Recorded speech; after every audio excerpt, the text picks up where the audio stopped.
Live. Here we go. Cold opening. We're all still getting adjusted. Nah, probably do need to turn my sounds down though. The sound's down. What happened? Hold up. I didn't even hear anything. What you had a call come in? They're not coming in on your end? Nah, that's a good thing. Yeah, that's a good thing.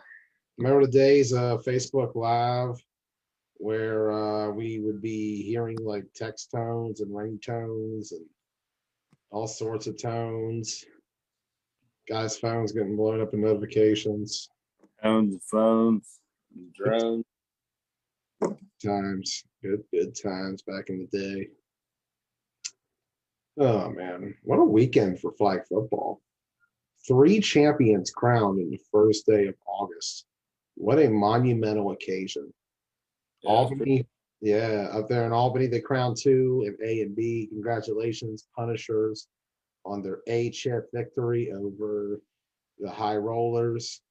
Congratulations, Riot Squad, for beating the Long Island Reapers. I believe they played yesterday as well. That game went to a tie. So you had a nice little rematch with Riot Squad and the Reapers, where at the end of the day, your winner, give it up to them in the form of Riot Squad. And we're really excited to be on air tonight. Joey Blaze, Ross Collins, here at our own places, actually. I'm in my office. You're in the studio over there. You get a chance to enjoy the couch. I get a chance to walk upstairs and fall asleep at the end of tonight's show. So it's going to be awesome. Let's get ready and talk about the day that was. Also, a shout out to the St. Louis 9-man champion NTB Wolfpack. Once Yep. again, yep, champions in the Lou. They got that dub over Back in Champion. Black. What's that, Ross? I was gonna say 4 champions have been crowned. Who's the other one? MTV Wolfpack, you already said 3. You said 3, and then you said, "Oh yeah, man." Yeah, I already mentioned 2 so far. The Albany champions, Ross. Oh, yeah, you're Yeah. right. Actually, if you want to throw one in there, New Era just finished their spring season tonight too.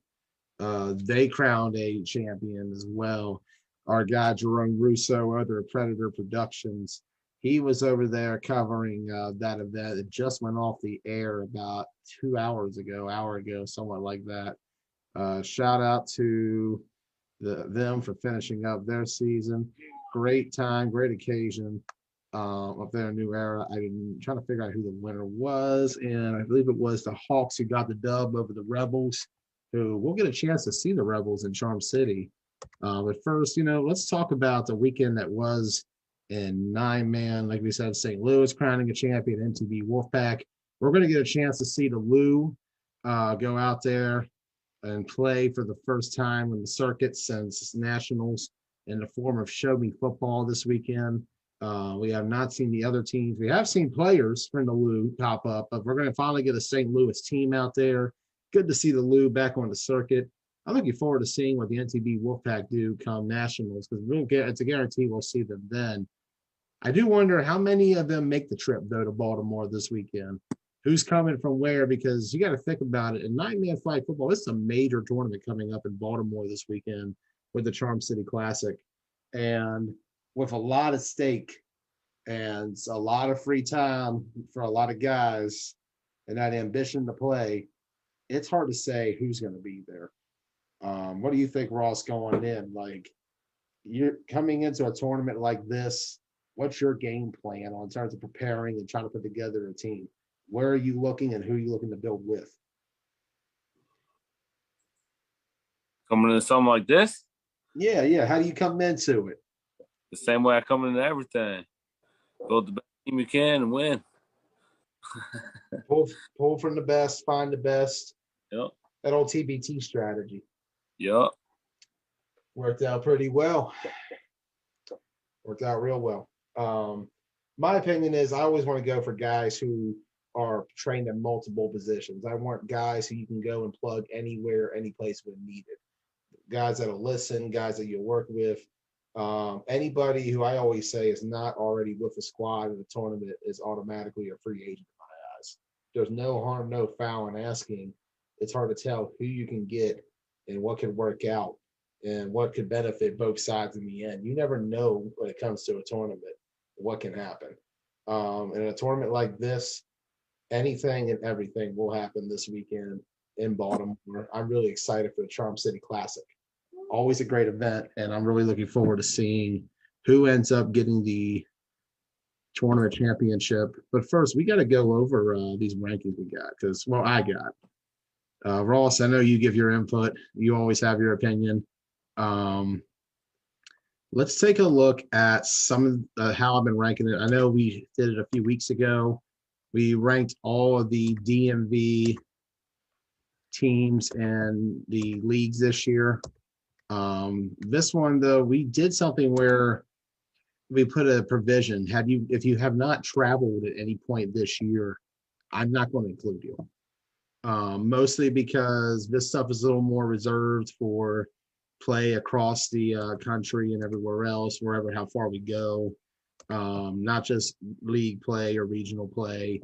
So without further ado, we're going to bring out the TBT top 25 9-man rankings. This is just pure opinion and just based on observation and achievement so far. I know some will say league play, tournament play, they're two different things. I'm kind of including both in here as a way to examine how teams are doing and everything else like that. Because there's no coincidence that some of the best circuit teams are also league champions too. That's where you build from the ground up. People underestimate the fact that having the ability to play in a 9-man league allows you to build up your squad and keep you conditioned, build up your chemistry. And, some teams can get away with not doing it. Main events not in the league currently. High rollers aren't in a league currently. We've seen teams get away with it and just being able to put a squad in and come in and play circuit ball only, which works out for the most part, especially when you work with guys you're already familiar with in other styles, which we've seen with Baez Auto coming from York 8-man to 9-man. We saw it with 7-point spread coming from Virginia 8-man to 9-man. We saw it with Adrenaline Rush from Virginia 8-man to 9-man. Empire from XFFL 7-man to 9-man. Those teams have come out there and they have been able to play well and win tournaments over the years. And in the case of 7-point, win a national championship. And when you have that core and ability to play together and that rapport between each other, that is a great recipe for success. So we're going to talk about it a little bit. Top 25, throughout some Baltimore team colors, orange, purple. Shout out to the O's and Ravens.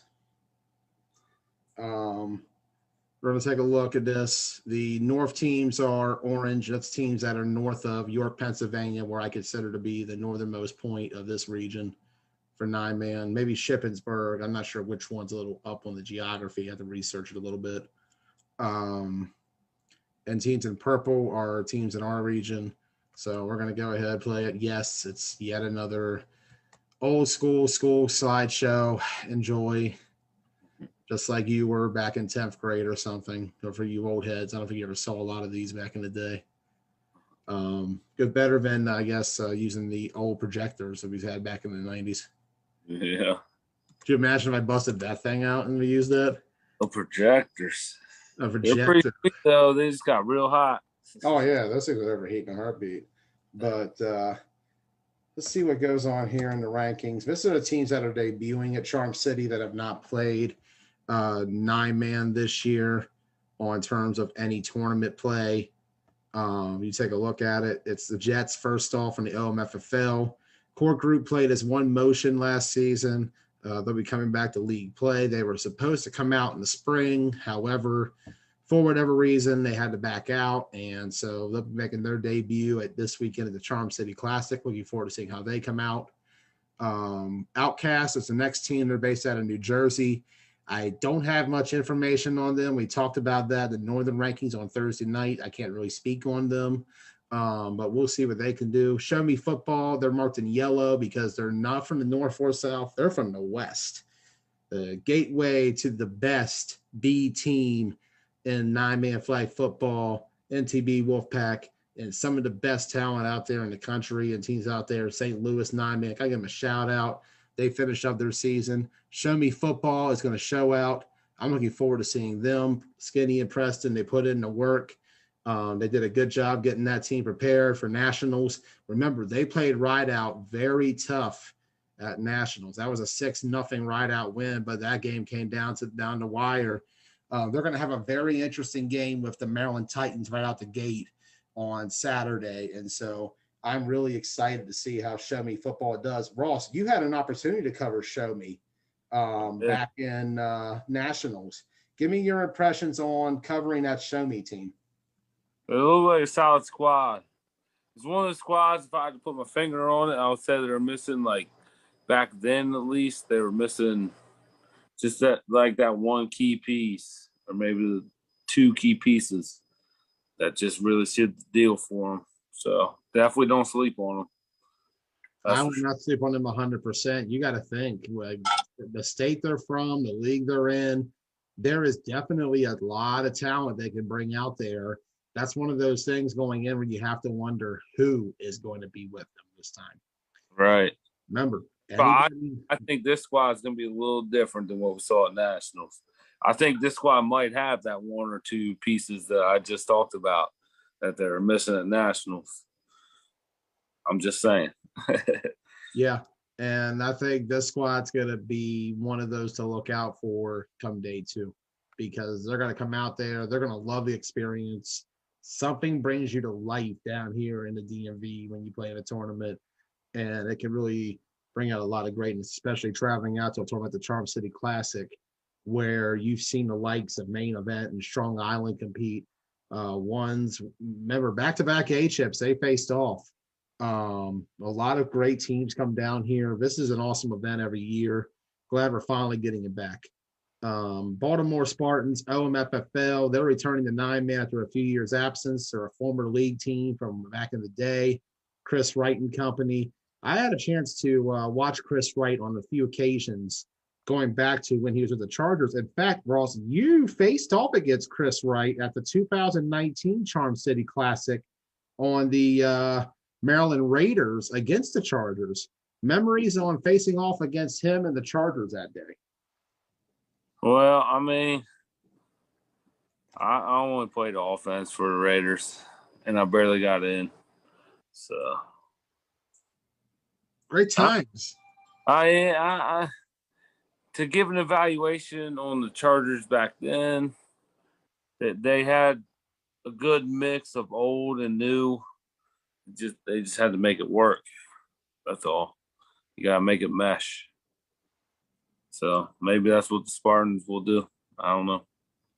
Yeah, it's very hard to evaluate because, like, I'd only had the experience with that Chargers team, so I don't have much context. I heard the Spartans were a team back in the day that did very well within the league and performed in the Baltimore area. So otherwise, I can't really give a full evaluation. I have seen Chris Wright play.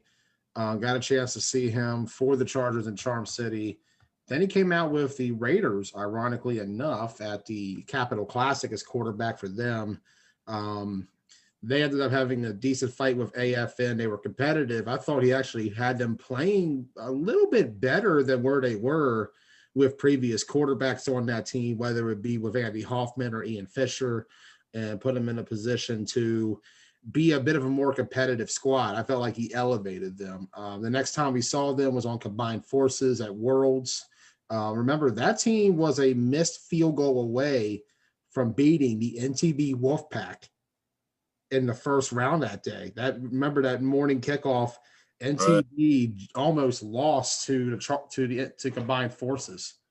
And so while people may say he may not be able to put up a lot of points, I think as a game manager and somebody who knows the game, I think Chris Wright gives the Spartans a chance to make some noise out there this weekend. I look forward to it. Last time I saw him was last year on the Thunderbirds. He got a win over AFN when they were playing them over at Newtown. Otherwise, it's been a bit. Look forward to seeing him back in action this weekend. Should be a good time with the Baltimore Spartans. Gusto Land, YAFFL, back to 9-man after a 10-month absence. Remember, last time we saw them was when you last saw them, Ross, back at Clash of York 2, memories of that Gusto Land squad, who, ironically enough, was quarterbacked by Ray Wagner, who's with Baez Auto right now. Right, that's what I was gonna say. So I mean, quarterbacks, man. Once you change it, it kind of changes the whole dynamic of the offense. It just does. So I'll be interested to see who do you think they have at QB now? I think Champ Moore's back in that position.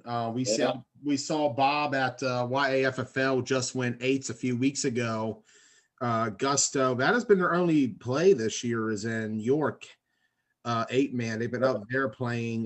They were a quarterfinalist at Just Win Hanover. They lost to the Wolverines on day 2. And at Just Win 8s, they were a semifinalist in the comp bracket. Yeah, I don't know. They lost to Baez again. Yeah, I like to believe in Gusto, but they're gonna have to prove it. I believe in them, but they're gonna have to prove it. I feel like a lot of their pieces have since moved on, so we'll see. We'll see what they can do. Yeah, I feel like the team I saw was competitive in the York tournaments, and they did really well. So I have some faith in them. I think the Rampage game will tell a better story with Gusto. The Baltimore Spartans will be their first game, which I think is a good comeback game for them. I think it's better than facing off Rampage right out the gate. That's a great first. Yeah, I think it's better they got the Spartans there than Rampage, because that's a team that they're both coming in a little dry into 9-man. Gusto, albeit, like I said, that York 8-man prepares you for 9 to some degrees. It really does. Like the way you could use the guards as a tight end type position at times, or even sometimes like Gusto did against Baez Auto in both games, and against Gang Green as well in the other playoff game. They played a very 9-man oriented offense. They brought in a tight end and everything. Right. And it proved to be very effective on terms of being able to move the ball at times. But for the most part, like, I think they're going to be practicing it. I think they got a good draw with Spartans first. Rampage is going to be a good game. They've had 2 extremely good games in York. Rampage beating them in the quarterfinals at Clash 1 back in 2019. And, of course, last year, the Summer Showdown, Rampage beat them in the semifinals at that event. So 2-0 is Rampage so far. Can Gusto Land get their revenge and get back on the circuit? Because Baez Auto has been the talk of York for a while. Gusto trying to catch up, make a name of their own right now. Yeah, even with the Saturday win over Rampage, that would be huge. I think so too. That's a confidence booster going into day 2. And the problem with Gusto so far has been day 2. We talk about it. They've been one and done. They went one and done at the York tournament back in 2019, losing the Rampage. But that's a tough draw. Rampage right at the gate, a really angry Rampage team that we probably didn't do any favors for them that game before. All right. Yeah. You don't want an angry Rampage. And that was a classic, though. Epic battle. Wish we had film on it. And, of course, they went one and done against Baez at Clash of York 2. Another tough draw, though. You never want a league team on day 2. I always said that, especially one where with Baez and Gusto. Yes. That is the creme de la creme of don't want to face each other day 2 first matchup. Yeah. Because of the fact that just too much familiarity, too much emotion going in. Like, it's a lot on a player and takes a lot of mental toughness to overcome that, and you have to play your best game. Next on that list is the Borough Bullies of the XFFL. Can't really speak on them from a 9-man perspective. So I'm going to move on from there. What is 7-man? Yeah, 7-man XFFL style, which I'm assuming is the same Borough Bullies. If not, Dimitri will probably correct me later on. If so, I like the idea of these XFFL teams trying to make a transition to 9-man now. There's a big 9-man push going on in that northern PA, New Jersey area for a 9-man push. We talk about Empire going out there and winning B at Atlantic City. Right. We talk about as well how you see a lot of XFFL players appearing on in the 9-man circuit. I believe a few of them got a win on Riot Squad today down at up there rather. I was just getting ready to ask that. Is Riot Squad an XFFL team? Not formally. They just have Dimitri, Mark, and a few of the XFFL guys. So, yeah, like they're not a full-blown one. Or what? York told they were it. Another team who's jumping in, I just saw Evolution, who I had a chance to watch at the tournament they did back in January up in Scranton, PA, the overnight tournament. They put in a post over in the YAFFL page earlier that they are looking to play 9-man as well. And I'm really excited to see them make that jump too, because I think that really adds to it. I think, like I said, people underestimate how these other styles can prepare you to play the 9-man sport. We talk about Empire. We talk about Empire, 7-point, ADR, examples of teams, Baez Auto, teams who made a transition from one style to another and were able to find success while still playing their organic home style. Right. So moving on past Borough Bullies, can't really comment on them. I think this is the same one from AFFL that weekend I was there, but I don't want to be wrong on that. I've been wrong on a few of some teams leading up to this. I thought the Baltimore Spartans were the DMV FFL Baltimore Spartans, but that is not the case. Same for DX, who I thought was the new era DX. It is actually the OMFFL DX. They are the rebooted elite. Josh Floyd and company back in action. We're gonna count. We're not gonna count elite against him here. We're gonna give a reboot here. We're gonna say it's a different team. Elite was a failed experiment. It didn't work out. Now he's got a chance to bring out redemption with DX. It's a new slate. I'm looking forward to seeing how they do in this tournament. I don't know if they're going to have the same guys, the same exact guys, some different guys. I look forward to seeing what they have. They're going to have a tough draw, though. They're going to have Blackhawks and AFN.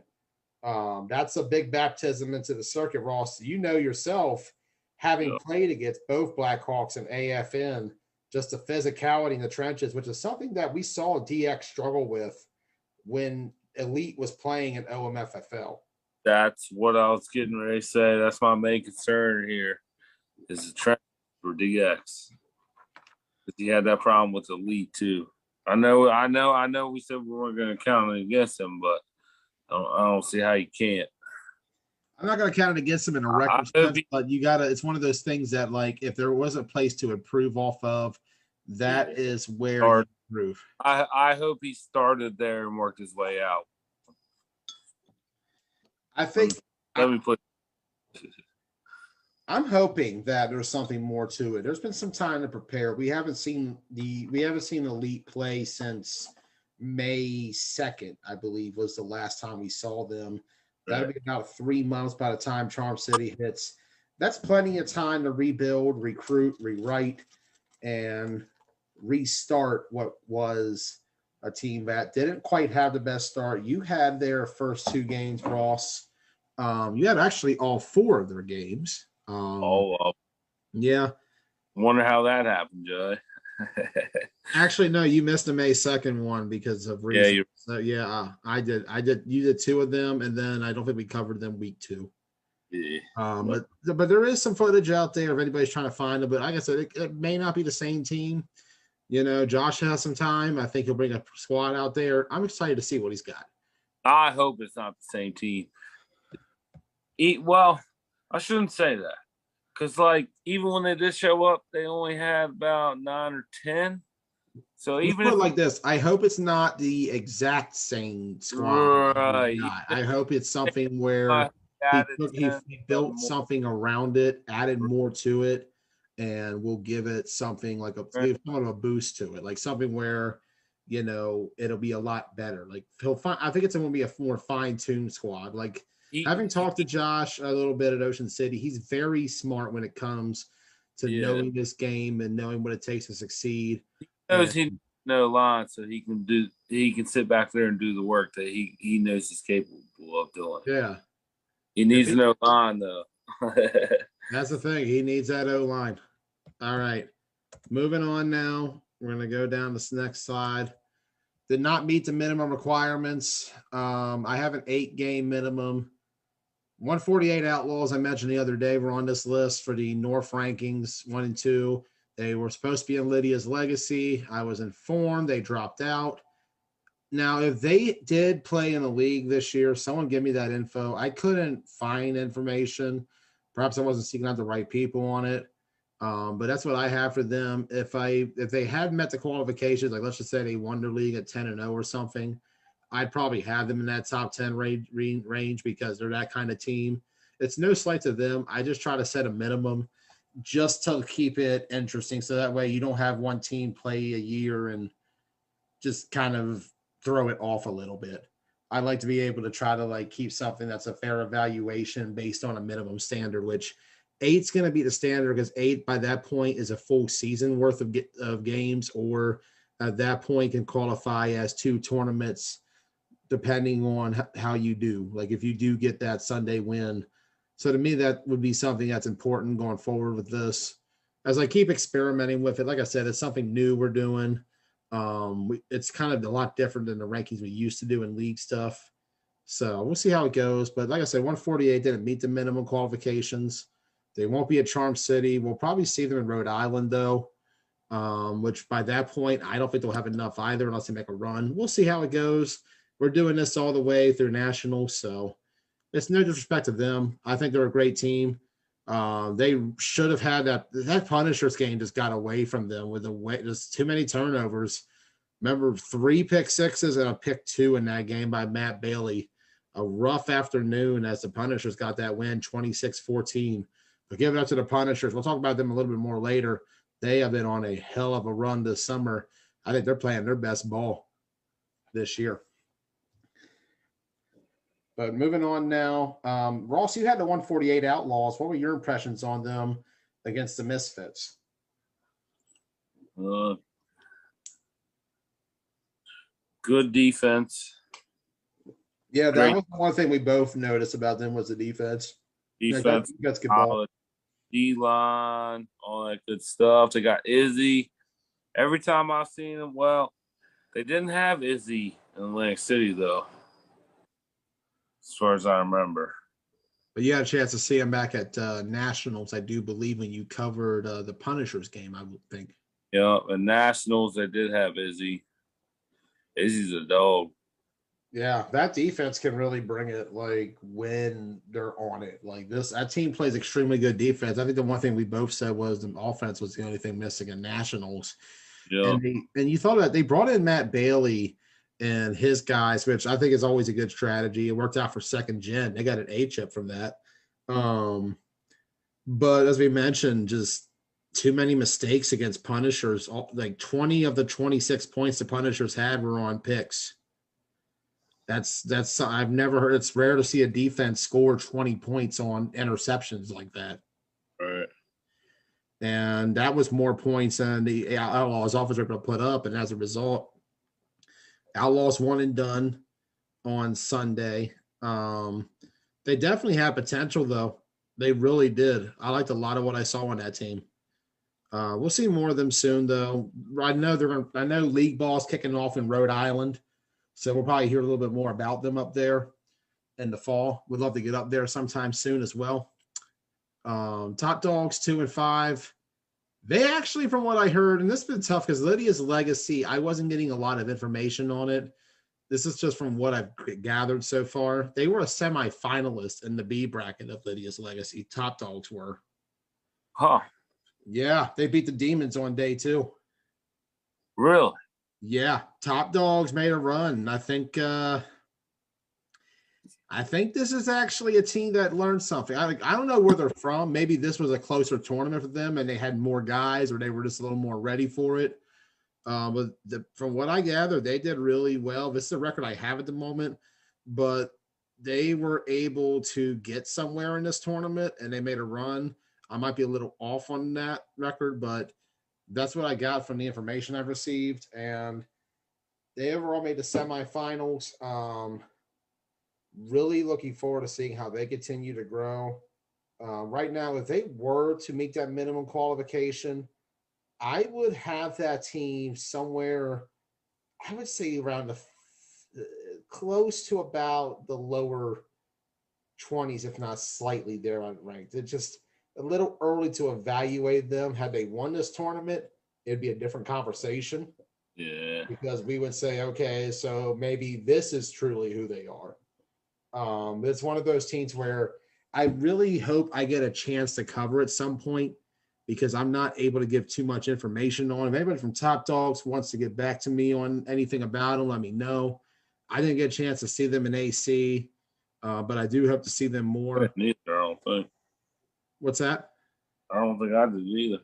Yeah, I think both of us missed on that one. I think Mark might have had them. I think Mark had the Empire Top Dogs game. Either him or Jerome did. NWO also on that list, 2-5. They played the Blazers very well yesterday, a 6-0 loss. They were eliminated on day 2. I don't have information. I know they were out in the quarters, I want to say. They're a team that plays pretty well. I got to still see more of them. We definitely saw the potential in AC when they beat the Dragons on day 2, showing that they can compete against a team like the Dragons who did really well this year in GCFFAB. And it's made some noise on the circuit showing they could play very well. Looking forward to seeing them. We'll talk about them later. But NWO, they're up there right now. Give them some time. I'll probably see them again very soon. 717 Elite, they're 2-5 out of the YAFFL. They will be qualified for the next rankings. We'll see where they end up at. As we talked about with 717 Elite, in terms of 9-man circuit play, it's been a bit of a tough season. We go back to Ocean City, losing to the Bulls on day 1, the nail biter, and that Rampage game where they just looked out of it. It was a tough game. They lost 28-0 there. One and done on day 2 in the C bracket to the Tri-State Spartans. But however, they did get a win in AC. They got a day 2 win in AC. Give it up to them. They went over there and got a few victories. They got a day 1 win too. I don't have the notes on me from that, but 717 improved on that. They've been playing different styles all year. D-Will is invested in this whole team and growing it. I have a lot of confidence in them and seeing what they do. But we'll see and have a better idea of where they are after this tournament, especially when you look at the matchups they're going to have. I believe that's AFN and Blackhawk. So that's going to be a measuring stick to see where the 717 squad is. I don't think you had them have you, Ross? I know you had their 5-man team at York last weekend. Yeah. That's what they about the squad. They've been getting work not just in 9-man, but YFFL 8s. They were a number 2 seed coming into day 2 before they fell to the Maryland Select Patriots in the opening round. Tough draw with that Patriots defense. They played at FFWCT East Coast Nationals in the 8s and 5s. So, and we also saw their 5-man big team in Obese City against the Misfits last week. So you got to give those 717 guys credit. They're really putting in the work. I really like the brand that D-Will's trying to build. Won't really put them on the list for the moment. We'll have a better evaluation on them next week when we do the end of Charm City rankings. But for now, they're sitting at 2-5, and we'll see where they go.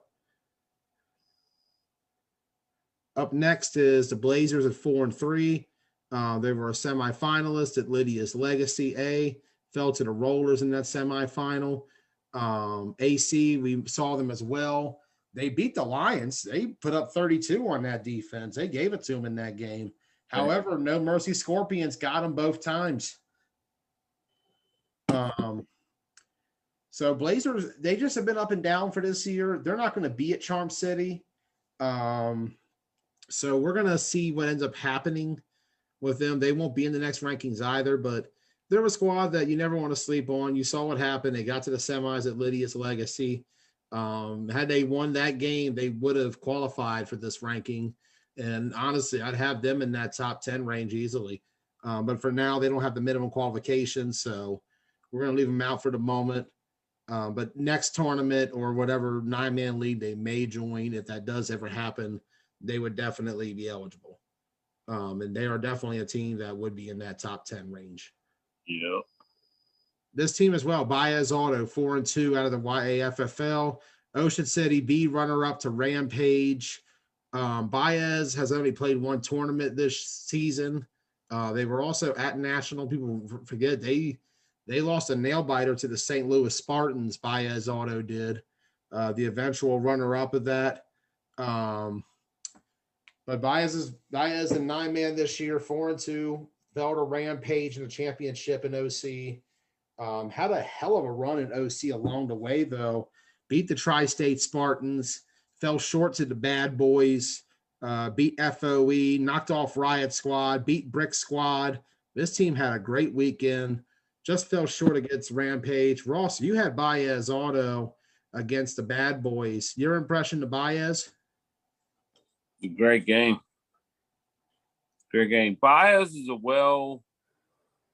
all-around built team. They have the line. They have the QB. Their QB was always kind of questionable, but Wagner seems to be like he's there and he's sticking to it. So I've had an opportunity to talk to Ray. Like, he's really excited about their move to A bracket. He gave me some insight. He played Arena League a while back. Heard about flag football through a friend, jumped on board. We saw his debut last year. We were actually there when he debuted against Scorpions in Clash of York, and we talked about it. You could say it's a Saturday game, but he showed no fear at all against the Scorpion squad that played excellent defense all year. He put up 31 in that game, showing that he had that kind of potential to play on that sort of level. And for him, you talk about the run in Ocean City. That offense was electric on day two. When you look back at it, 26 points both games against Brick Squad and Riot Squad. And that 26 against Riot Squad, people forget, day one, Riot Squad only gave up 7 combined points. That was a team that day one gave up only 3.5 points per game. Day two, Baez dropped 26 on them. And that's a Riot Squad team that just won B in Lydia's Legacy. So Baez definitely has shown they can compete with the best of the best. They will be in the next ranking. I can guarantee you that. They'll get the minimum in at the end of this weekend. And people forget the work they've been putting in their hometown all year. We talk about that York 8 style being like the in-between 8-man and 9-man. They went up there. They've just won Hanover, beating the Wolverines back in March. And they were just the winner and just went 8s over the feature of the Retro Invaders. So like we said, and, runner up as well to XFFL and York's just win big. So Baez putting into work everywhere they go, competing on that pro level. They'll be making their A debut in Charm City. We look forward to seeing how they do, but for now, just a little short in qualifications. But this is a team that will be in that top 10, 15 range easily. Yeah. Real quick. Yeah. See what happens on the next slide. Missing the cut. Teams that didn't qualify.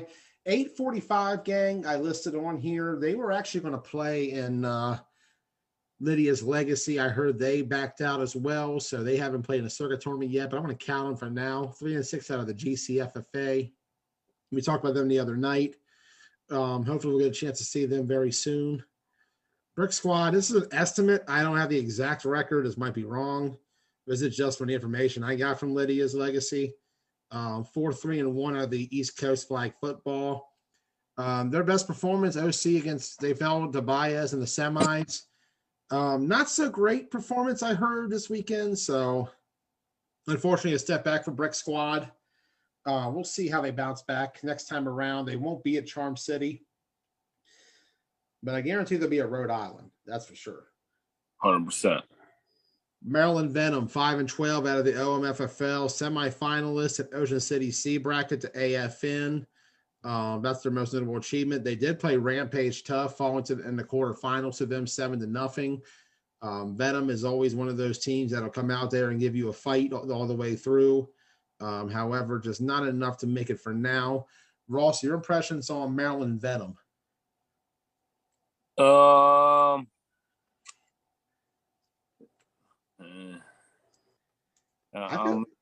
interested to see what they can do. Yeah, I am too. Yeah. Because they had a QB changes and a couple different changes. They definitely have veteran leadership. So, yeah, I'm interested to see what they can do. Hometown stuff too. Stuff. Yeah, you never know what you're going to get in these kind of tournaments, especially when you stay at home and have your guys all the way there. And you talk about the veteran leadership. That's really been key for this Venom team in terms of how they've been able to compete against some of the best in the LMFFL. Looking forward to seeing them bring that same competitive spirit to the Charm City Classic. Bulls, 5-11, OMFFL. We talked about them a lot over the last couple of months up there. That's one of those teams to look out for, underrated squad. However, a disappointing one and done on in playoff play to Venom. They went out very quickly. A game that you had, Ross. What was the one thing that really hurt the Bulls against Venom that day? They kind of beat themselves, honestly. Yeah, that was the one thing I observed. Like, but they were tripping on themselves. Yeah, with the Bulls, I would say that they need a better O-line. But they also need to learn to not beat themselves up over small mistakes. I think is a key to success for them. You make small mistakes; it's just part of football. Just keep moving, keep playing the game, and I think I'd be just fine if they can learn that. A lot of young talent, so you got to teach them that mistakes happen. Just keep it moving. Yeah, and I feel like that's something a lot of young teams don't think about. You know, I saw a lot of frustration from Dream when they were playing Main Event and No Mercy in two very high-profile games. I think sometimes when you're younger like that, it's the stage could get big, almost bigger than what it normally feels like. There's a lot of emotion. There's a lot of pressure. You yourself, I think you and I both know, like, the investment you put in as a player throughout a season, especially a season where they were making a lot of noise in OMFFL. They were competing and winning games. Like, that was a team that almost beat Rampage and Scorpions in the same day. That was a team that beat the Bad Boys. That was a team that won 2 games on the circuit. They got to win an OC, got to win an AC. They've shown they can compete. Just a tough ending, and now you got to wonder, how does this team bounce back coming into the Charm City Classic? Especially when you look at the draw with Outcast and the Tri-State Spartans. That Spartans interesting. I think that's 2 teams that are in the same situation. We'll see what happens. Yeah. Next up, Brown, 6-9 of the GCFFA. They got rolled up by the Rollers over the weekend. 34-7 is like what I think the score was. If I'm wrong, feel free to tell me I'm wrong. It was something like that, but I mean, you got to be at least close enough. Yeah, the Rollers just gave it to them. And, you know, you got to expect that from a team in the high rollers. Like, they came pretty loaded this weekend, the Lydia's Legacy. I expect them to have that exact squad come Charm City as well, which if so, like we'll talk about a little later on, the Rollers could be a threat to a lot of those A teams who think it might be easy this time around. But we'll see how it goes. But the Browns struggled this weekend from what I saw. tough matchups all the way through. They didn't get very far. They're still a team that I think is very competitive, that you'll definitely see more of. Just not a good performance after what I thought was a great AC. I think they'll bounce back, but for now, I got them just slightly missing the cut. But you have a chance to see. What's that, Ross? Let's talk about your next team on the list here, Joey. Long Island Demons, who 7-12 out of the GCFFA. Most notable thing, they did beat the Washington County champion and Keystone champions and Broad Axe and Bees. Those are some really weird, notable wins for the Long Island Demons. Well, as we told Joe Casone the other night, the Long Island Demons were the Western Maryland and Southern Pennsylvania flag football champions. And by virtue, West Virginia, too. Yeah, those are some weird key wins. Got to give it up for the Demons, man. They won 2 leagues without playing in them. But you got to give it up to the Demons, though. They play GCFFA A-ball. That's why the record's a little skewed. They have to play the likes of Strong Island, the Lions, and the Punishers all throughout the regular season. Throwing that Browns team we just mentioned, too. It's never an easy day in the GCFFA.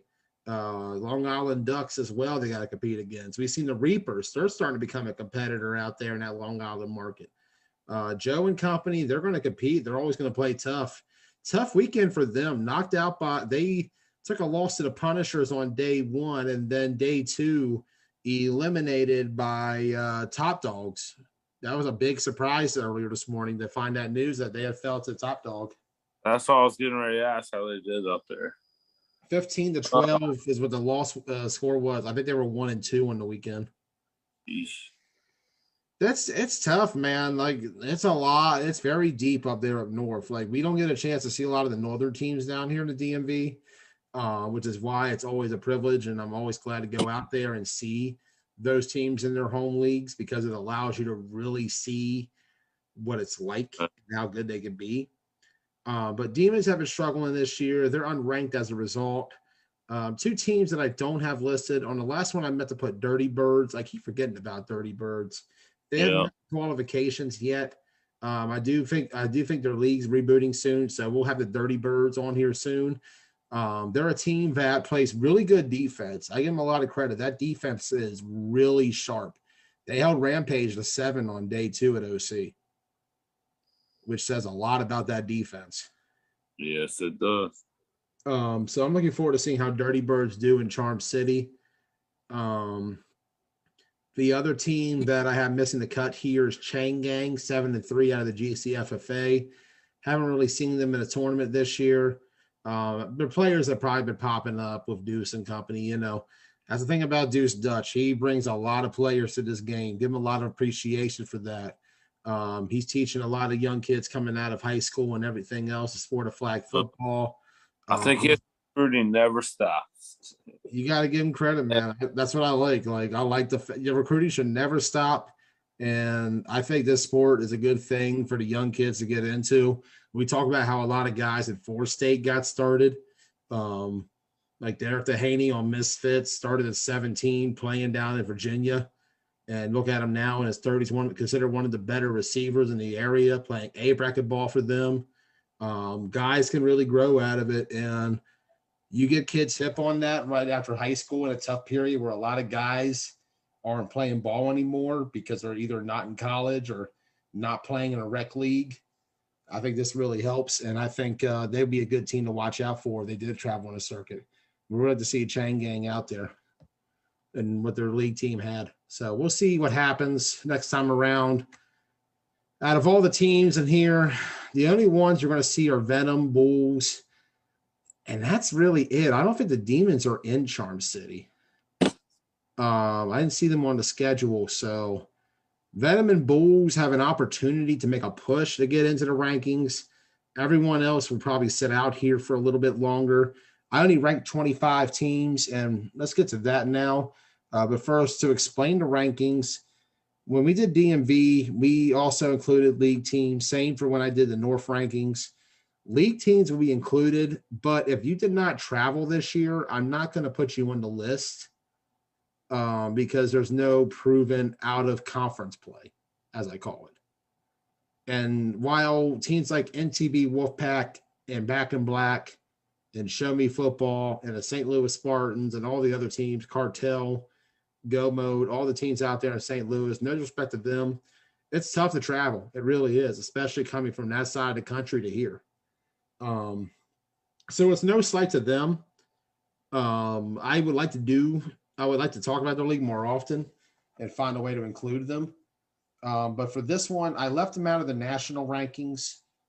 If Show Me Football balls out, though, you could see a Lou team in here very soon if they can make it towards nationals. Like I said, St. Louis is always a spoiler in these tournaments because it's hard for them to get a full squad out here. You are starting to see a lot more guys who are bringing in their teammates to come with them and play, which I admire and respect that about the players in St. Louis right now. Yeah. I hope they get a tournament. That's a territory that deserves to have its own 9-man tournament. It does. All right, I agree 100%. Let's go ahead and do it. This is my top 25, starting with number 25, the New York Rebels. 6-6-1 out of the GCFFA. They were the B runner-up, fell just short the Chang Gang by 1. They were just in action earlier tonight against the team they lost to in New Era. I forgot already. Gosh darn it. I'm awful with this, but they actually were the runner-up in New Era as well earlier tonight. So Rebels keep falling just a little short. I had an opportunity to cover them when I was in AEC working for Workhorse Media. Shout out to Pat Johnson and Eddie Fertucci on what they do over there at Workhorse. Seeing them in 2 games, one with AFN and the other with Demons, my impression of them was they were a squad that could really, really go out there and make noise and give a lot of teams some fight. It's a team that you might sleep on up close. I know a lot of people might say Big Iz might throw them off, but Israel is a great football mind, triple threat, coach, quarterback, cameraman. He can do it all. And like with the way that team's been able to play against the competition they have up there in New York, I see a lot of good things out of them so far. And, you know, with Israel as the leader, I got a lot of faith in the Big Iz. Big Iz is my guy. Like he's always confident. He's very upbeat.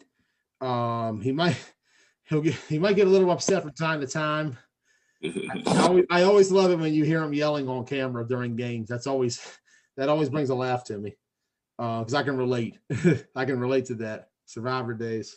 That's what I was gonna say. Who doesn't get a little upset from time to time? Yeah. I just love it. I just love it when it's on camera. It's just perfect. I used to have the same thing happen with me on Survivors. So I can relate to that. He's one of those guys that like you get a good vibe talking to him. Great guy, brings a lot to the table. This Rebels team is going to put up a fight. It's going to be interesting to see how they do. They got the Jets and Southside, 2 very different teams. Jets, of course, we mentioned a little more inexperienced. They were the one motion guys last year in OMFFL. I had a chance to see them against Madness actually. An 8-7 Madness victory. What happened to that Madness team? That whole game feels like a dream now. Yeah, I don't know. Yeah. This feels like a dream. Moving on now. 24 Dragon 6-6 out of the GCFFA. I've been talking about it. Tony Pena is my guy.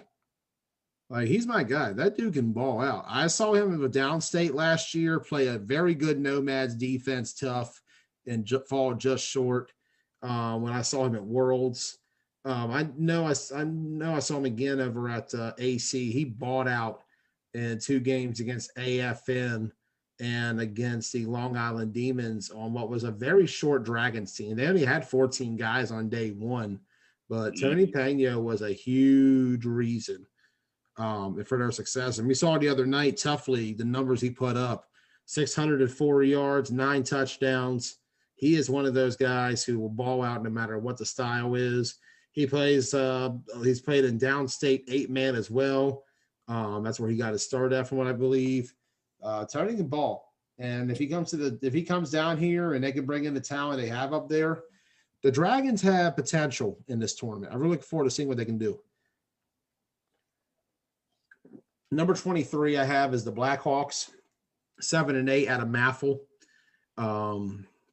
Not much to really talk about with Blackhawks this year. OC, they were a quarter finalist. They lost to Riot Squad on Saturday, but beat the X-Dogs. Sunday, they got a win on Team Petty, but fell in the quarterfinals of Brick Squad. Ross, you had them when they played Petty. What were your impressions watching Blackhawks against Team Petty and OC? I had them against Brick Spot too. Oh, okay. So you stayed for that. I couldn't remember whether you were there for that one or not. So what were your impressions watching both games? Yeah. Same thing, man. Blackhawks have a lot of great veteran leadership. They just need some young talent to mix in there, I think. We've seen what they can do. They got Tommy Lightfoot, QB. Yeah. They've been around for a while. Definitely don't sleep on the Blackhawks. I wouldn't at all. They did have a tough going in the Maffel quarterfinals. They fell to Dream 18-3. It all depends on who they have that day. Like, if they come fully loaded, they're a sleeper in that B bracket easily. You played against them before, Ross. You know what kind of physicality they bring to the table. And Tommy is one of those guys who you don't count out when he's down. We saw that on 2 occasions. You go back against us with TBT at Clash of York 1. We were all over the Blackhawks in that game. They had a hard time with us early on. We were up 14-6, and we had a chance to go by 2 scores. They got to stop, and Tommy rallied them back. He made 2 scores to win the game late against us. You go back as well to the Maffel playoffs last year, the rally against the WAC Rebels down 14-0 in the fourth quarter to go on to win 21-14 and win the Maffel championship. When Tommy's on it, he's on it. When that defense has everybody there and that team's ready to go, the Blackhawks are a threat. But right now, 7-8, but they're in a very, very stacked national area when it comes to flag football. But remember, this is across what I have in terms of traveling teams in the country right now. 23 ain't bad for the Blackhawks, but they want more. Coming down now, 22, FOE, 8-6 out of Maffel. This was a team that I saw last year at OMFFL against Rampage and Venom, and they struggled both times. But then we saw them come out in Nationals. They did a lot better. We saw a much different FOE team in Nationals. Yeah. And from there, you take a look at it. Ocean City, they came out and they beat Venom, and they got a win. I can't remember who they beat in the second game. I think you were going back and forth on the fields there. Yeah, fuck. Yeah, you also had a chance to see them against Baez Auto, I believe, on day 2, correct? Either you or Monet got that game. I can't remember which one. Might have been Monet. Okay, so I can't really comment. But FOE, they're a team that's definitely made a lot of strides. They got second place in Maffel this year, beating the Scorpions along the way. However, one and done the South Side in the playoffs. They're a well-coached team. They definitely have guys who can play. A good bit of their core guys just won over in Sunshine Bowl last weekend at semi-pro. They won with the Woodland Tigers. Got a victory over the 300 Spartans in that one. Another time where the Spartans fall short in the championship. But we'll see. They're going to bring that kind of energy when they play main event, I feel like. Because main event is that kind of game where, as you and I both agree, as like guys who used to play that 11-man tackle style, American football, classic American football. Whenever you get an opponent like a main event on your schedule, you've heard so much about them, but you've never faced them. That's the game you're up for, especially when they're coming within less than an hour of where you're at. Right. That's a home game. That's a big matchup. They're going to bring a lot of energy. They just have to show up. That performance in the Maffel playoffs was very disappointing from a team that I felt like could have made a lot of noise in that playoff. Should have. Next team on the list, Tri-State Spartans, 17-7, out of the Washington County Flag Football League and the Keystone Flag Football League. We list WCFFL because they were the runner-up there, following the Broadax. KFFL, they were a semifinalist to the Killer Bees. Ocean City, C bracket runner-up to the Affiliate Nation. We also haven't mentioned they were runner-up to Venom and the Four State Fours. They just keep falling short. Runner up, runner up, runner up. This is a team in the Tri-State Spartans that's played the third most 9-man games in the country as of right now, 24 since April. We talk about Ocean City. They had a tough draw out the gate with Baez, Auto, and Bad Boys. You saw them against Baez. What did you notice about the Spartans when they played Baez in that first circuit game? Honestly, they didn't do too bad. And I know I've been dubbed as a Spartan hater. I already know that. That's local stuff for people around here, but they honestly didn't do too bad. It was just they needed a true quarterback. They need a true quarterback back there because if you remember, was that when Keenan? By that point, KP was hurt, right? No, day 2 is when they lost. Keenan came out. I think. See, I wasn't watching the Baez game, so you got to give me more insight on that. I do know KP was hurt on day 2. He played against Bad Boys, and he actually worked really well against Bad Boys. I think you're mixing up your games. Yeah, of course I am. It's okay. Covered a lot. But now, the more that I think about it now, I remember there was a lot of arguments on the Spartan sideline. A lot of dumb arguments amongst themselves about how things should be going or the way they thought they should be going or whatever. You just got to eliminate that, man. You got to come together as a team and just go win the game. Win the game. I felt like they were able to fix that against Bad Boys. Like when they faced Bad Boys, I felt like for them it was a turning point because they were matched up against this team that they had heard so much about in Bad Boys. And, the Bad Boys guys had heard about the Spartans. Remember, there was renegade Spartan shit talk back and forth going on last March before COVID hit. That was a thing. Yeah, it was. Yeah. So they knew each other. They've heard about each other going in. And, at the time, Bad Boys, they were number 2 in my B rankings when we were doing the B rankings, which as of this one, I'm not doing other B rankings because we're seeing a lot of fluctuation right now within A and B. Yeah, there's a lot of stuff going on. Yeah, like we talked about FOE just now. That's a team playing A in Charm City. So it's like right now, that's all out the window. But when you look at Tri-State and OC, they really grew up, but the same problem hurt them in day 2. Just things not going right, just bad execution when they needed it. Keenan gets hurt, which really messed him up going into day 2. Lucas took over, and I'll give Lucas Hall a lot of credit. He did an amazing job in that 7-1-7 elite game. You go back and watch that. That's an absolute classic between 7-1-7 and the Spartans. He stepped up in a big way at quarterback and got him a win in a shootout against an experienced quarterback in Champ Moore. And so, you take a look at what that team was. They beat the Killer Bees in the semifinals. They had a tough game. They put Dakota in, which I say, man, I just think if Lucas plays in that championship, it's a different game. Could have been. I just feel like it's a whole different game if Lucas plays in that championship at QB. Because I feel like he would have had what it takes to wear out the AFN defense and give them troubles. But AFN came in, they made it work, they got the win. Tri-State had a lot of opportunities in the spring. They could have won C bracket, fell short by 2. They were up 14-0 at halftime on the Killer Bees. They said it was over. The Bees came back and beat them, and then won Keystone against the X-Dogs. There was a couple that said it was over. Yeah. Then you go back to Washington County, falling short to Broadax. They had a chance to get the lead late. Keenan was picked off by Lucas Hall, who left the Spartans after OC for Broadax.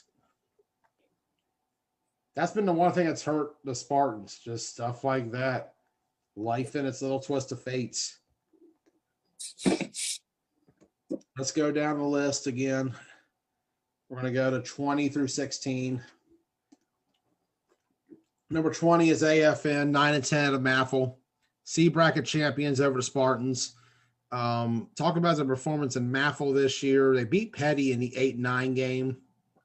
However, blown out by the Scorpions in the quarterfinals, 27-0. But AFN did, however, get a B circuit win in Ocean City when they, or AC rather, I should say. Yeah. OC, yeah. OC, they won C, had a nice roll. What's about that first? OC, they beat the X-Dogs in the wild card round. Trail with a late comeback. They were down 14-6 with 5 minutes to go. 2 scores late to beat the Dogs. Then they beat Venom right after that in a blowout. And then they beat the Spartans in the championship. AFN showing out what they could do when they have their guys there. We talk about it again. AC, they played the Dragons, beat them 19-12 in that one. However, they tied the New York Rebels as well in a game where I really feel like they should have won. Just too many mistakes on their end. And then day 2, 1 and done to the Long Island Demons. AFN has shown they're a team who can still compete. They can definitely play on some kind of level. This is not the same AFN team that we watched from 2017 to 2020. Yeah. I do think the Team Petty merger, if that is a thing, because we saw that in AC, and there is no Team Petty in this tournament. So I'm leaning to that being a possibility. Yeah. If that happens, I think they have potential, especially with the draw they got in 717 Elite and DX. I think that's favorable for them with the veteran experience, and they have a chance to make some kind of noise this weekend in Charm City. They may not get to the semis, but they're going to be a team that I think will have some kind of talk about no matter what at the end of the weekend. Yep. Fact. Yeah. Absolute facts. Number 19, Southside Underdogs, 5-5 out of Maffel. They will be appearing on a tournament for the first time, I don't know if ever or in years. Had to check with Kent on that one. They're a team that's played at Maffel for decades and mostly just a lot of local rec league guys who want to come out and play. They've had a couple of experienced circuit players throughout the years come on board. They were a semifinalist in Maffel this year, falling in the semis to Rampage by 8. They upset FOE along the way. They're definitely the underdog in this tournament. I look forward to seeing how Southside does. They got a really nice draw, though, of Rebels and the Jets, who I feel like you're going to see a very good bracket out of that 3 group there. Yeah, tale of 3 different teams. Number 18, the Bad Boys, 8-10-1 out of OMFFL. This was a team that had a lot of talk and hype at the beginning of the year. You know, Renegades were my number 1 team in B at the end of 2020 before Nationals. They were a semifinalist of that one, falling to the St. Louis Spartans. You know, we talk about Aftermath, runner-up to Renegades and Clash of York, runner-up to the Scorpions. And OMFFL, you go back to Nationals, Aftermath didn't play too bad with Main Event and Strong Island, all things considered. And, you know, you think maybe bringing some of their guys or the Renegade guys, you might have something there. Early on, they showed a lot of promise. And we were talking a lot about the Bad Boys in April. Like in April, they were a team that I was praising as one of the most battle-tested and toughest teams to go against. I still think that's the case, but they have had a hard time finishing games. We go back on it 3-9 since Ocean City. In a tournament where you look at it entering before that, they were 5-1-1, 3-9 since. But they've had some tough draws along the way. You know, we go back over it. OC, they had Baez. You had the Baez auto game. They had the Tri-State Spartans. They had the Bulls. They had the Long Island Ducks. Then they had Rampage. You go over and look at what they had in AC. They had to play against the Long Island Ducks and the Browns out of the GCFFA. And then day 2, they had Venom and Rideout, tough draws. OMFFL, they have to play Rampage, Scorpions, Titans, Rideout, Misfits. It's never easy for the bad boys. And, the core guys on that team, they're not terrible. This is not a terrible team. This is a team, to me, that's just had just a lot of tough games and tough breaks. And if things had gone their way a little differently, we'd be talking to them as a top 10 team right now nationally. But right now, they're number 18. Your impressions having watched the bad boys in recent months? It's kind of like you said, man. It's just bad breaks. They've had a lot of bad breaks. Yeah. I think they're going to be okay, though. I think this is a tough adjustment. Yeah, they just need to figure it out. I know Jalil's been beating himself up over the OMFFL season, and I don't think you should do that. It's just bad breaks, couple drop passes here and there. It's just those little things have been eating them up. I think that's been something. The biggest thing I think for him has been, like, a lot of people have said it. I can't remember who said it the other night, but they commented that Jalil takes a lot of chances and a lot of shots. He's like Brett Favre. And, last year when he was doing that, he had a lot of success. Like, he was able to find Eddie Deep. He was able to find Trey Boston at times. He was able to find Zach. Like, that offense for the Renegades was on a whole other level. I had said Jalil was playing on an A level because a large part of that is just being able to make those kind of plays happen. Like, he was on that level. And I think right now what's hurt him is the same shots he had that last year that were there. They're not there this year. And now it's got to be an adjustment game. And I think a lot of it also is, I just feel like their offense is not the same that they were running. I feel like it's a little different. I kind of get more of an aftermath vibe with the offense than what I have with the Renegades. Yes, I mean, I think just an analysis from just looking back there and watching it. Oh, yeah, I was going to say that. I think any game I've ever covered, I think all three offensive linemen have been wearing aftermath stuff. So it's definitely there. They just got to make it work. They just got to figure out a way to have the two heads come together and make it work. We'll see how that goes. I hope they find some kind of way to make it work out. I like this team. I like the guys on that squad. They're a good bunch of guys, and I really hope to see them make it through. Number 17 is the Long Island Reapers, 7-2-2. They were the Lydia's Legacy runner-up to Riot Squad. Maybe 7-2-1, actually. That lone tie, Riot Squad. They tied yesterday. Riot Squad won late today. They won the beat chip over them.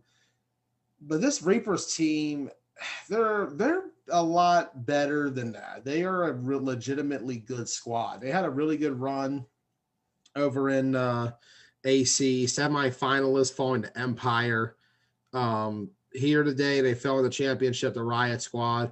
They're playing GCFFA in the fall, from what I've been told. They're definitely a team that's going to bring it. They're not going to be at Charm City, but you got to give them a lot of praise for their performance so far this year in the 9-man circuit. They've made a lot of noise. They're going to keep making noise. They're competing for best team in Long Island right now with the Ducks and the Demons, and they're making a strong case for it. They got one of the Ducks last month in AC. All right. Got to fear the Reaper. We'll see how they do. Number 16, Dream, 6-12 out of Maffle. That's a team that's been very much battle tested so far. When you go back over and see who they faced the Rollers, they faced Strong Island. They faced Strong Island twice in the same weekend. They placed Main Event. Dream, and I believe they played the Lions too. Like, they just keep getting all sorts of competition. Dream is a team that is going to get the best bump. You're going to see them playing in this tournament as well against Baez Auto and against the Gladiators, and what's going to be a very intriguing game. Yeah, that's going to be one to look out for. Dream and Gladiators. What is the Gladiators even? Yeah, that's what I'm waiting to see. I think we're kind of all waiting to see. What does Johnny LaCourte have in store for Dream? I think that's going to be a question. I'm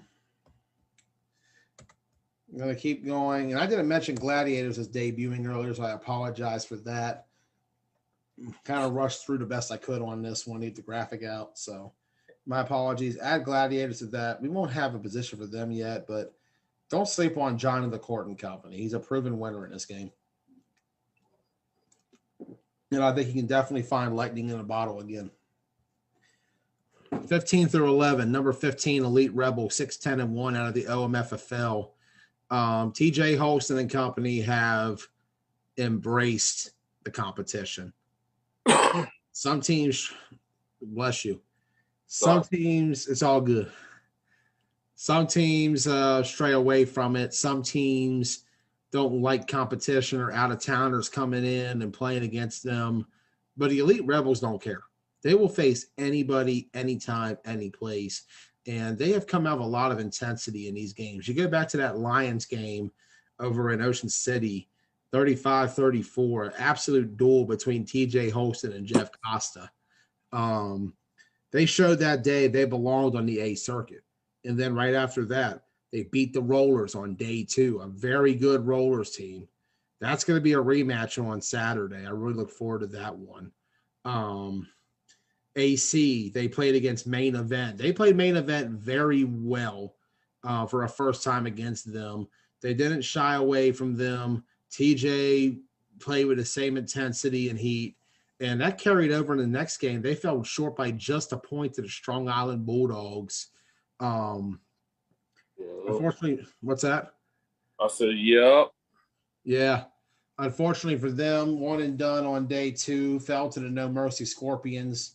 Tough draw, fresh out of the morning against an experienced Scorpion squad. We always talk about not wanting that league matchup.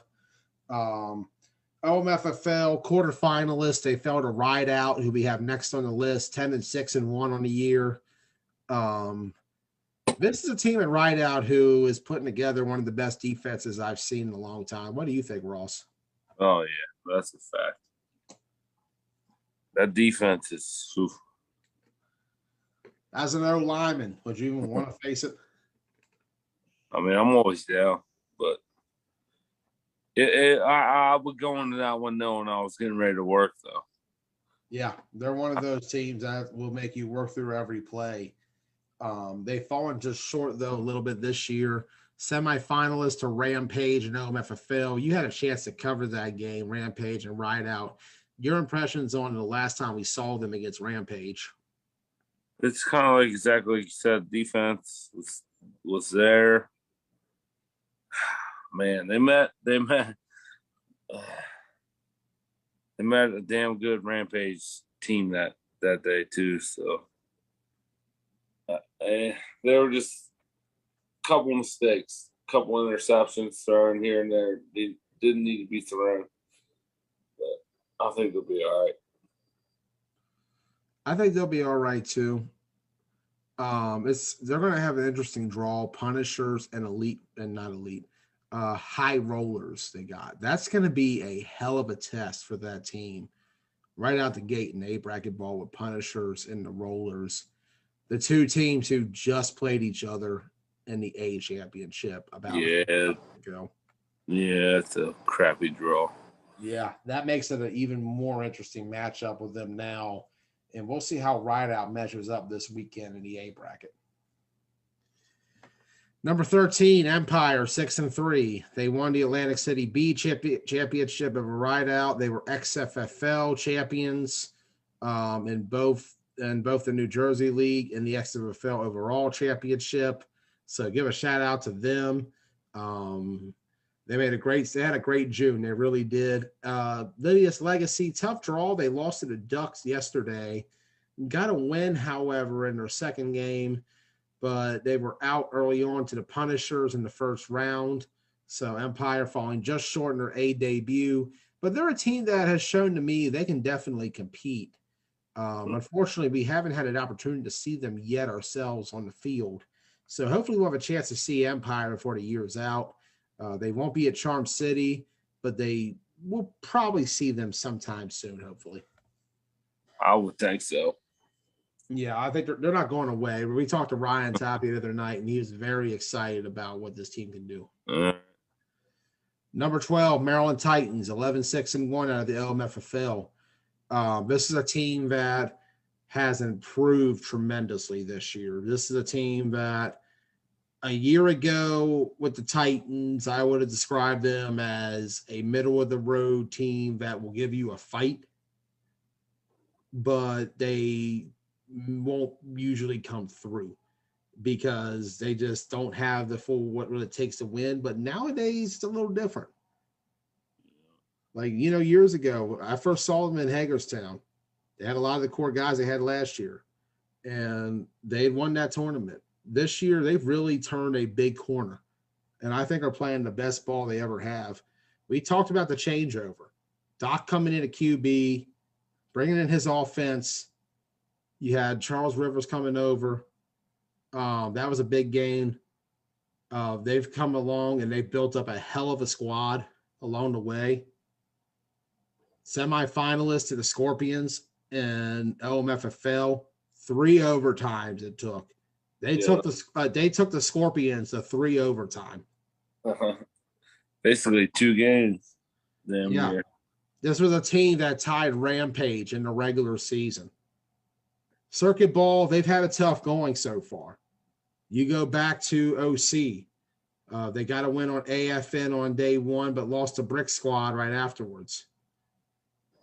And then this team went on to beat the Demons on day 2, but fell in the quarterfinals to Rampage, who has just had their number on the circuit lately, going back to nationals.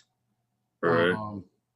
But this is a Titans team that, to me, comes in a favor. They're going to have all their guys, for the most part, you would think, at least in what they would hope for. They are right there. It's a local tournament.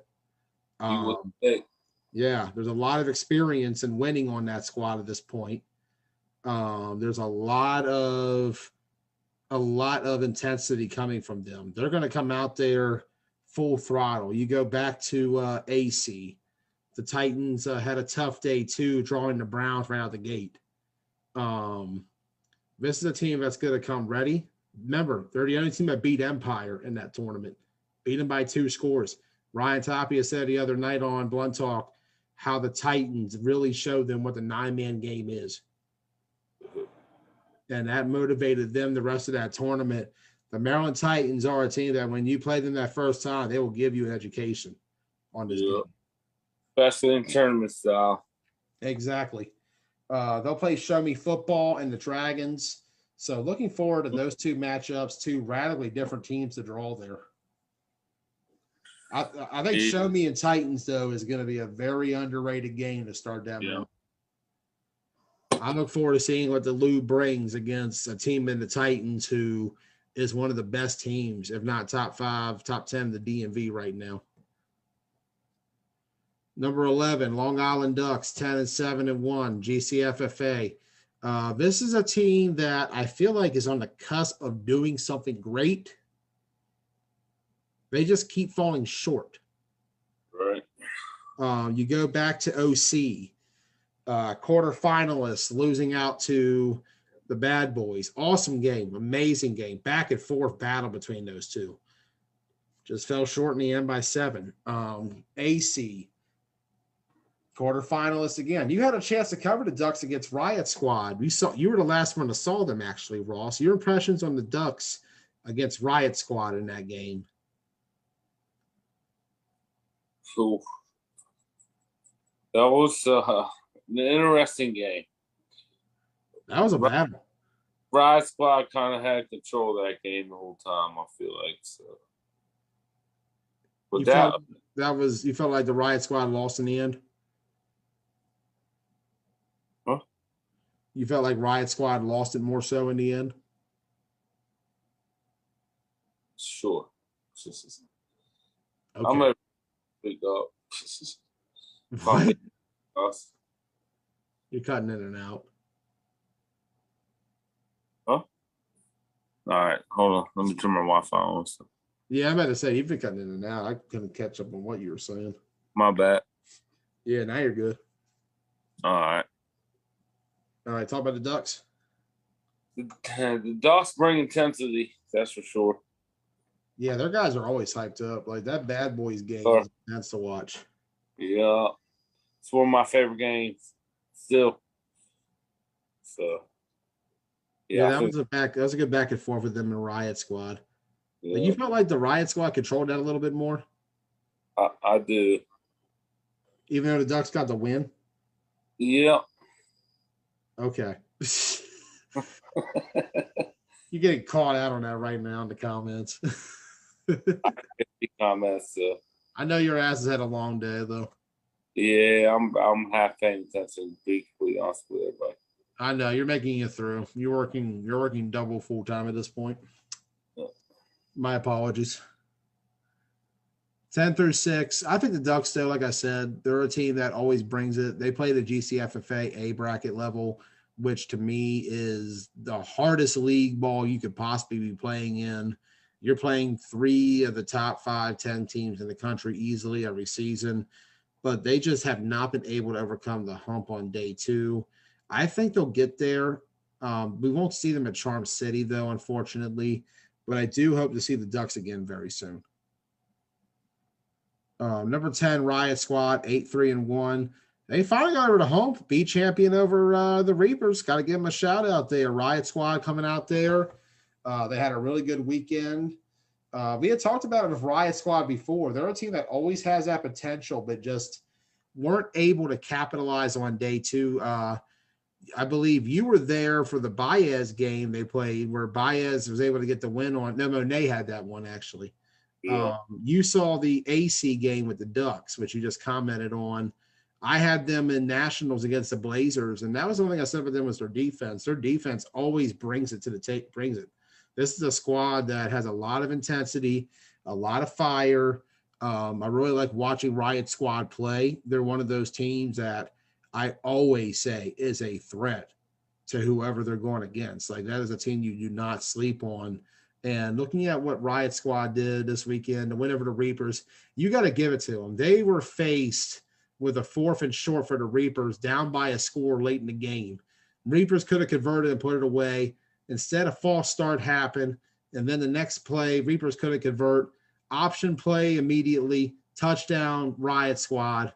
They win the championship. Got to give it to that team. Getting their circuit win and championship over the Reapers. We'll see how they do this weekend in Charm City. I feel like this is going to be a squad to look out for in Riot Squad. They want to go 2 for 2. And they're going to be going against Venom and the Burrow Bully. So really intriguing to see how they match up against those 2 squads. Yeah, that's an interesting matchup for them. Yeah, especially Burrow Bullies being a bit of a wild card in this tournament. Number 9, Misfits, 10-7 out of the OMFFL. We're very familiar with the Misfits by now. We've known them for many years. This squad this year, however, you take a look back at it. Ocean City semifinalists falling to the Lions. AC, they were one and done to Takeover. Very tough draw with Takeover. I had a chance to watch that game. It just felt like to me that while the Misfits had a lot of good talent on that team, they just weren't gelling in that game against Takeover. It didn't feel like a cohesive unit. And as a result, Takeover was able to exploit them, and they beat them by a solid 20-2. You had a chance to watch that same team the day prior against the Punishers, and you had a chance to watch them in OMFFL. What do you think about the Misfits coming into this tournament? Well, I mean, there's a lot of local bias there, I guess you could say, with the Misfits. I know pretty much everyone on the squad. Yeah, They're gonna be all right. They bring, like you said, they bring the intensity. It's a matter of putting it all together, making it work. And that's something that I feel like with them that they can make it work. It's just I want to see what kind of team they have, because there's another thing about the Misfits you and I will agree on. You never truly know what team you're getting.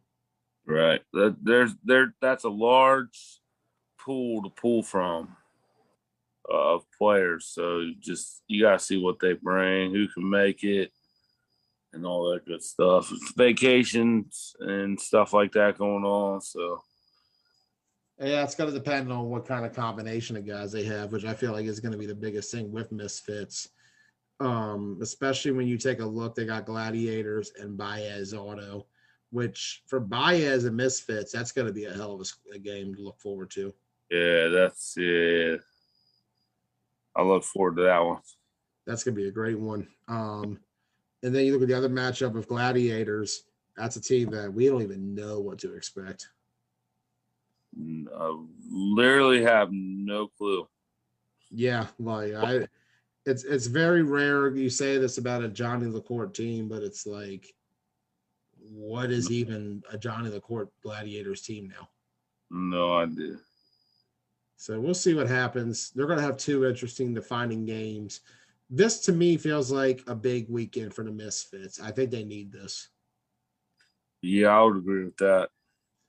Number 8 is Rampage, 26-5-2 out of the OMFFL. They've played the most 9-man games out of anybody this year since April. They're at 33 overall. By the end of this weekend, they may be sitting at about 40. So we'll see what they end up doing. Ocean City B champs over Baez Auto. OMFFL champion over the Mercy Scorpions. Runner-up, however, in Maffel to the Scorps. Right. Yeah. It was very interesting. Two very different games, but yet the same exact scenarios playing out with opposite results. We go back to the OMFL championship with No Mercy. The Scorpions had to play through 5 overtimes before they faced Rampage back to back to back like that. And then at Maffel, Rampage had to play 2 very tough games against Playmakers Elite and Southside on a similarly hot day. And as a result, it can come championship time, double blowouts going the opposite directions. Right. It's crazy how that happens. But Rampage is a team this year that has shown no matter what bracket they're in, they've been able to beat the best of the best from this area. They've been able to beat the Scorpions. They've beaten the Misfits. They've beaten the Elite Rebels. They've beaten Rideout. A lot of guys will give them flack for not playing an A, but they've proven they can beat the A teams. That being said, this is a team that I really wish was an A for this tournament. I really do. I feel like Rampage being an A team would have added a lot to this tournament. I'm not going to ever criticize anybody for making a choice there. I mean, as far as I'm concerned, it's their entry money. They can spend it how they want. Exactly. It's their competition. They can choose who they want to play and what level. Yeah. If it works out, it works out. I'm never going to criticize that. You got to give them credit for the work they put in. You look at the record, 26-5-2, and along the way, the teams they've beaten locally alone. You've got No Mercy. They've beaten the Rebels, the Rideout, Misfits. We already went through all that. You go over. They beat a really good PME team in that quarterfinals that I feel like is on the cusp of really being good at being great again around here. On circuit play, they got a win over the Browns and AC on day 2. Over at OC, they were able to beat Baez for the championship. This is a Rampage team that, if you look at it, they've actually beaten half of the A teams, if not close to half of them, over the last year in a game. Right. In some sort of fashion. Yep. Yeah, they beat FOE and OMFFL League Ball last season in 2020. They beaten Baez Auto in the OCB championship. They beat Misfits in League Ball. They beat Rideout in the semis at OMFFL. They beat the Scorpions to win the OFL championship. They beat the Elite Rebels in league play. They're not, you can give them flack, but this is not a team that's terrible in terms of comparing. They do measure up. I just wish they would be playing in A. I think it would have added a lot to this tournament. But that's just a fan in me talking. And somebody who I feel like I would like to see where a team measures up at. People forget Rampage has the last two DMV, DC, Maryland, Virginia, Baltimore, all that region. I know I'm mixing up terms. But for the whole area, they have the two most recent A championships, winning Cap Classic on 7 Point and Hagerstown on the Scorpions. 2 A teams. So they definitely have the resume. It's just, I would like to see how they do against a main event or a Punishers. Right. Number 7 is TakeOver, 8-4 out of the GCFFA. I liked what I saw out of TakeOver and AC. Just tough draws with Strong Island Bulldogs. In fact, I think 3 of their 4 losses this year are Strong Island. So it's just they keep drawing them and they just can't get through that hump. I think they got 1 on the Bulldogs. They did really well at the GCFFA this year, playing in the A division. They're definitely a team that you don't want to sleep on. They blew out the Misfits by 18 in AC, a really good TakeOver squad. They're not going to be in Charm City this weekend, but they're rolling some high stakes right now. Yeah. And we'll see who they roll up with this week in Charm City. Liking what I'm seeing out of that team this weekend. We'll have more on that in a minute. No Mercy Scorpions, number 6, 17, 12-2. They're out of the OMFFL and MAFL. Forgot to put that down. Runner-up to Rampage and OMFFL. MAFL champion over Rampage. Scorpions struggled early on in the year. They were a team that I would say about 2 to 3 months ago I wasn't really keen on.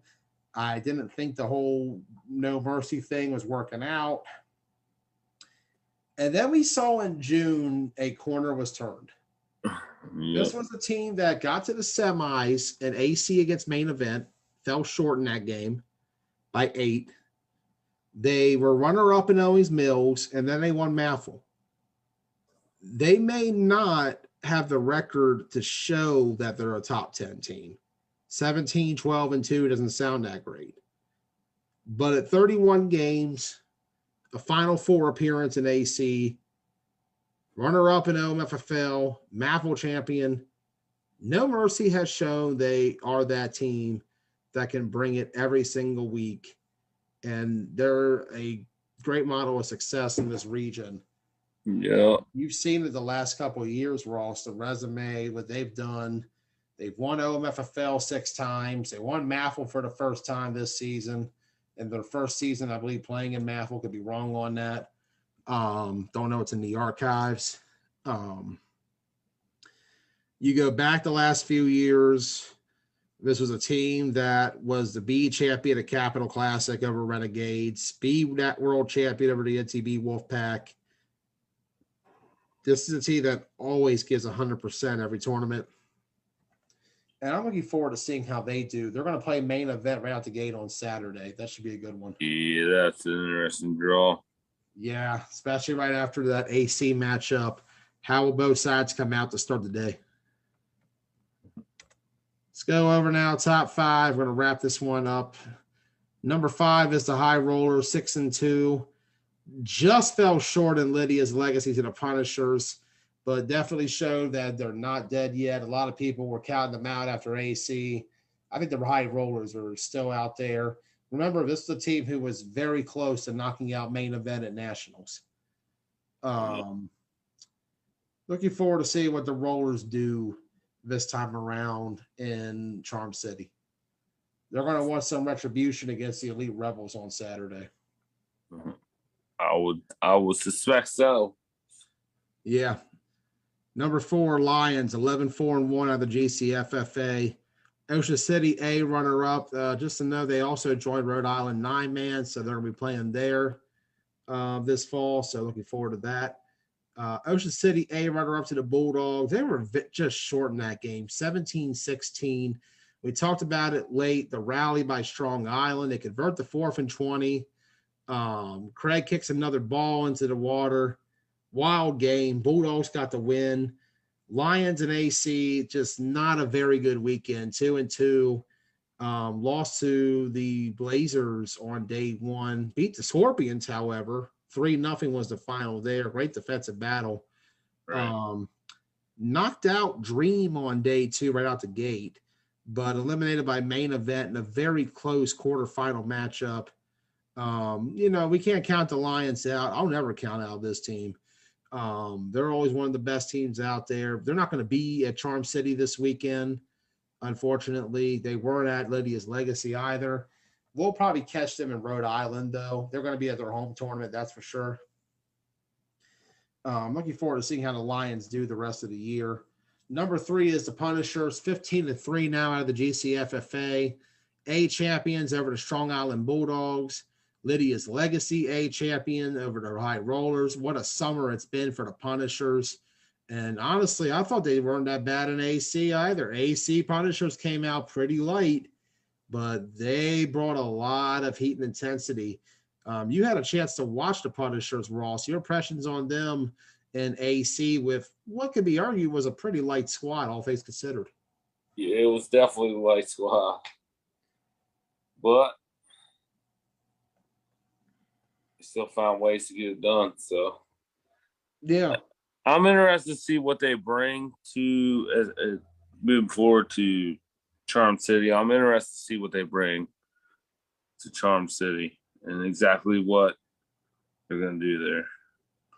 I am too. They were able to get that championship over the Rollers earlier. I believe they made a change at quarterback. I didn't catch the name. I want to say it was AJ. I didn't get a chance to see much. It was very hard to keep track of Lydia's Legacy this weekend. Yeah. But Punishers, they bought out. They went undefeated. They got the championship there. They got an A chip at GCFFA. Look at that, at 3 losses this season. Those 3 losses so far have 2 of them been to the Strong Island Bulldogs, 1 of them to the Misfits. That Misfit loss coming in the day 1 at AC in a game where they easily could have won with what was a pretty light squad. Right. Just fell short of the end. You said it yourself, though, this Punishers team knows how to play really good team ball. Yeah. Number 2, Main Event, 4-1, defending A national champion. Atlantic City A runner-up to the Strong Island Bulldogs. Main Event, they don't usually play any league stuff. I know I talked about it earlier. I had them there as a note because they're defending A champions. Yeah. So I kind of give them a benefit there because I know really keep them out of the list. Yeah. I had them out of there originally. I just kind of put them in there as a note because of the fact that they're still up there. Like I feel weird not having them in there, if only due to the fact that I know they're always in that area in the championship realm. They got to the A chip and lost to Strong Island at AC. They're going to hit that minimum by the end of this weekend. They're easily number 2 right now. They could make a case for number 1, but not with Strong Island right now. It's 17-3 out of the GCFFA. Ocean City A champs over the Lions. AC A champs over Main Event. GCFFA A runner-ups to the Punishers.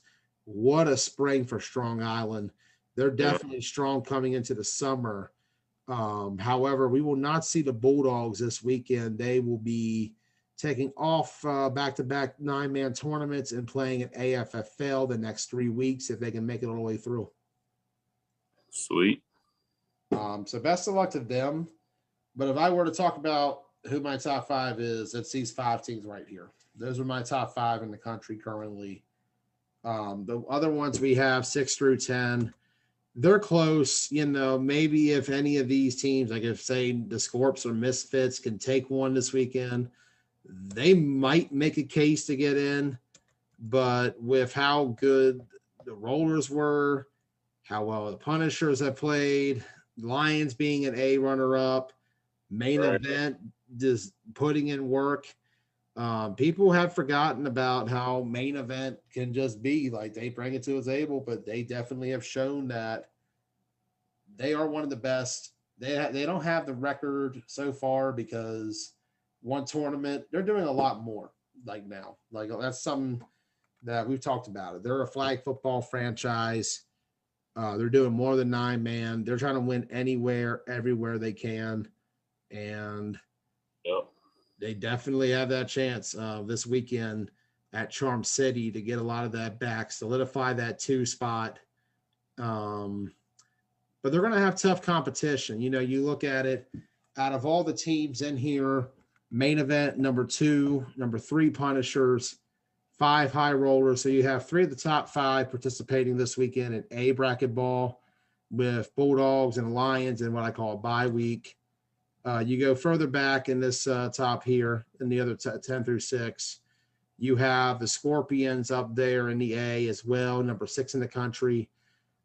Rampage, that's the top ranked team playing in the B bracket at number 8. Misfits, they're right now at the 5th highest A team I have for this tournament. Riot Squad, 2nd highest ranked B team coming in here. Definitely earned that. Going down the list, I would have the Titans as the 3rd highest B team in this tournament. Right out about 4th, Rebels 5th for A. Going back further, a little bit further. Dream would be a little bit further down for A, but Bad Boys up there in that top 5 for B coming in. Same for Southside and AFN. Overall, this is going to be an awesome tournament this weekend in the Charm City Classic. Those are the rankings I got. I'm going to post an abbreviated video as well tomorrow for those who don't want to sit through the explanations. So that's what we got. A pretty stacked tournament. 3 of the top 5 participating. Out of the top 10, you're going to have about 6 in this tournament, I do believe is a number. Couple teams sitting out. Some teams will appear in other ways. So it's going to be an awesome time at the Charm City Classic. Really great 9-man action coming this weekend. A lot of great teams as well. We're looking forward to it. We're going to have coverage all week. Tomorrow night, we're going to have the B teams come on. Some of their players will talk. On Tuesday night, some of the A guys will talk. Wednesday, we're going to do our B predictions. And then Thursday, our A predictions. And then Friday night, we're going to drop a new release of the Charm City Classic documentary from 2019. Look forward as well to content all week long. We're going to have a classic game every day of the week. Tomorrow, tune in. We're going to have Bad Boys versus the Tri-State Spartans on YouTube from the Ocean City Classic. They're going to have a rematch this weekend in Charm City. Tuesday, we're going to have a rematch of an A game, No Mercy Scorpions and main event. Jerome Russo of Predator Productions. He is the one originally behind that broadcast. We're going to have that game on Tuesday. Wednesday, we're going to go back to the B chip in 2019 between Rideout and Renegades from that Charm City Classic, the last B chip from that tournament. Thursday, we're going to have the A chip from Punishers and Rollers from this past weekend in Albany. And then Friday, we're going to have the B chip of Reapers and Riot Squad. So tune in all week for great flag football action. Charm City Classic on the 7th and 8th. Documentary on Friday. We're going to have coverage wall to wall starting tonight all the way into next week. It's going to be lit. It's going to be legit. Charm City Classic week is here. I'm excited for it. He's Ross Collins. I'm Joey Blaze saying good night. I'll see you tomorrow night. We got B bracket interview night. We'll see you then.